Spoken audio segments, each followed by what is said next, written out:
my name's Lynn Gillespie, and this week on the High Performance Garden Show Nuggets, we share with you how to thin your corn plants in your containers or grow bags.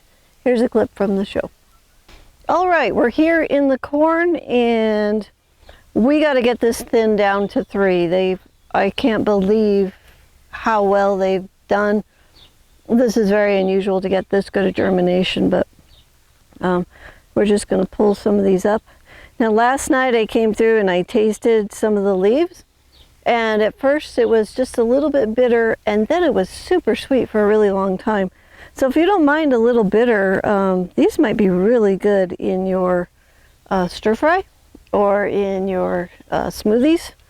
They are edible, so don't worry about that part, but you can do that. They can go in the compost. You can feed them to the chickens, whatever you want. But sad to say, we do have to thin it. It will not transplant well at this stage. It's too big.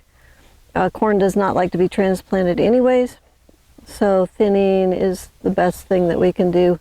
And we don't have to think of this as a loss. It's just we're moving nutrients someplace else. We can move it into our smoothie. We can move it into the compost pile. We can move it into the chickens.